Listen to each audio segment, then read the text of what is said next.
नमस्कार। आज हम पौराणिक कथाओं के पन्नों से एक ऐसी कहानी लेकर आए हैं जो सुनने में लगभग नामुमकिन लगती है। एक ऐसी कहानी जहां दोस्ती, कर्तव्य और भक्ति की सबसे बड़ी परीक्षा होती है। ये कहानी है भगवान और उनके सबसे प्यारे भक्त के बीच एक भयानक युद्ध की। यही वो सवाल है जो इस पूरी कहानी की जड़ है।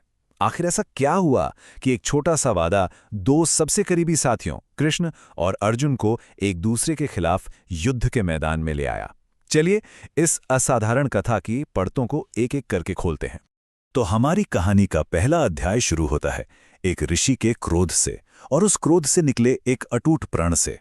और जैसा कि अक्सर होता है, इस बड़ी कहानी की शुरुआत भी एक बहुत ही छोटी सी घटना से हुई। एक ऐसी घटना जिसमें पूरे ब्रह्मांड को हिला देने की ताकत थी।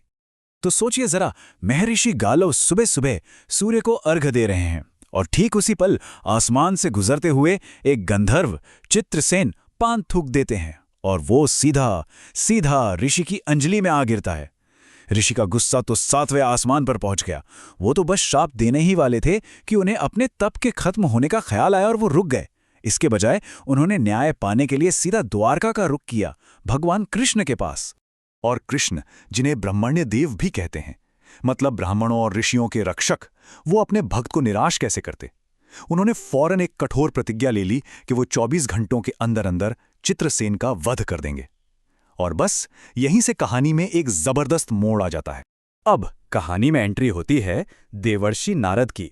और हम सब जानते हैं, जब भी ब्रह्मांड में कोई बड़ा नाटक होने वाला हो तो उसके सूत्रधार देवर्षि नारद भला पीछे कैसे रह सकते हैं।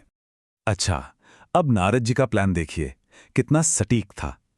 वो पहले गए कृष्ण के पास, उनकी प्रतिज्ञा के बारे में पता किया, फिर सीधे पहुंच गए चित्रसेन के पास और उसे मौत का डर दिखाया।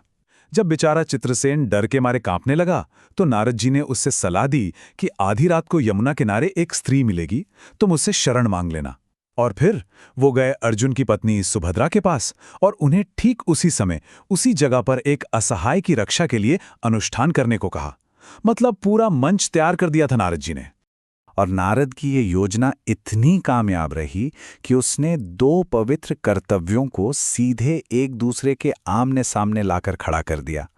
और यहीं से जन्म होता है एक भयानक धर्म संकट का। धर्म संकट ये वो हालत होती है जब दो सही रास्तों में से किसी एक को चुनना पड़े। मतलब ये सही और गलत की लड़ाई नहीं है, ये दो सही के बीच की लड़ाई है। और यही वो दुविधा थी जिसमें अब अर्जुन और कृष्ण दोनों ही फंसने वाले थे। तो देखिए मामला क्या बना। एक तरफ कृष्ण का वचन था कि वो चित्रसेन को मारेंगे और दूसरी तरफ सुभद्रा ने चित्रसेन को बचाने का वचन दे दिया था और उस वचन की रक्षा करना अर्जुन का धर्म था। एक ही आदमी चित्रसेन अब दो अटूट वचनों के बीच में फंस गया था। अर्जुन के इन शब्दों से उनके दिल का दर्द और उनकी उलझन साफ झलकती है। वो जानते हैं कि वो जो कुछ भी हैं कृष्ण की वजह से हैं, लेकिन एक क्षत्रिय होने के नाते शरण में आए हुए की रक्षा करना ये भी तो उनका सबसे बड़ा धर्म है। तो उन्होंने अपने धर्म पर टिके रहने का फैसला कर लिया। और इस तरह एक धर्म संकट अब एक असली युद्ध में बदलने वाला था। जी हां, एक महायुद्ध। कृष्ण बनाम अर्जुन, एक ऐसा युद्ध जिसके बारे में किसी ने कभी सपने में भी नहीं सोचा होगा। ये सोचना भी कितना अजीब लगता है ना? युद्ध के मैदान में एक तरफ पांडवों की सेना थी तो दूसरी तरफ यादवों की। दो दोस्त, दो परिवार जो हमेशा एक दूसरे का साया बनकर रहें, अब अपने अपने वचन निभाने के लिए एक दूसरे के खून के प्यासे थे।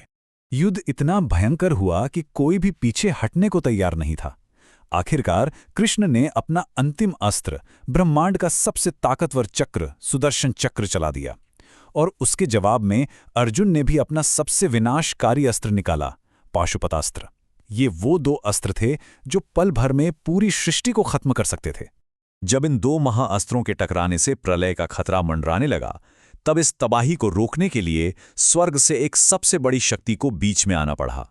प्रलय के लक्षण देखते ही अर्जुन ने भगवान शंकर को याद किया और तब भगवान शिव खुद युद्ध के मैदान में प्रकट हुए। उन्होंने दोनों महाअस्त्रों को शांत किया और इस तरह ब्रह्मांड को एक भयानक विनाश से बचा लिया। भगवान शिव ने कृष्ण से कहा, प्रभु, आपने तो हमेशा अपने भक्त का मान रखा है, अपने वचन से बढ़कर भक्त का वचन निभाना, यही तो आपका स्वभाव है। ये सुनते ही कृष्ण युद्ध से पीछे हट गए। उन्होंने अर्जुन को गले लगा लिया और चित्रसेन को माफ कर दिया। युद्ध तो खत्म हो गया, मगर कहानी अभी बाकी थी। अब आस्था की एक आखिरी और सबसे बड़ी परीक्षा होने वाली थी। लेकिन महर्षि गालव इस समाधान से बिल्कुल खुश नहीं थे। उन्हें लगा कि उनका अपमान हुआ है। गुस्से में आकर उन्होंने हाथ में जल उठाया और कृष्ण, अर्जुन, सुभद्रा सबको भस्म करने के लिए श्राप देने को तैयार हो गए। ये नंबर 1 यहाँ क्यों है? ये उस एक इंसान के अटूट विश्वास का प्रतीक है जिसने पूरे खेल को बदल दिया। जहां बड़े बड़े अस्त्र और बड़ी बड़ी सेनाएं कुछ नहीं कर पाईं, वहां एक इंसान की सच्ची आस्था ने सब कुछ बदल कर रख दिया। जैसे ही गालव ऋषि श्राप देने वाले थे, सुभद्रा ने अपनी पूरी आस्था के साथ कहा, अगर कृष्ण में मेरी भक्ति सच्ची है और मेरे पति के प्रति मेरा धर्म सच्चा है, तो ये जल ऋषि के हाथ से जमीन पर नहीं गिरेगा। और जानते हैं क्या हुआ? ठीक वैसा ही हुआ। जल उनके हाथ से गिरा ही नहीं, सुभद्रा की सच्ची भक्ति की शक्ति ने ऋषि के श्राप को बेअसर कर दिया। तो आखिर में ये सवाल हमारे सामने खड़ा होता है, क्या ये सच में एक युद्ध था या फिर ये भगवान की ही एक लीला थी, एक खेल जो सिर्फ ये दिखाने के लिए रचा गया था कि सच्ची भक्ति की ताकत हर प्रतिज्ञा, हर नियम और हर धर्म से कहीं कहीं ज्यादा बड़ी होती है? इसका जवाब शायद इस कहानी में ही छिपा है।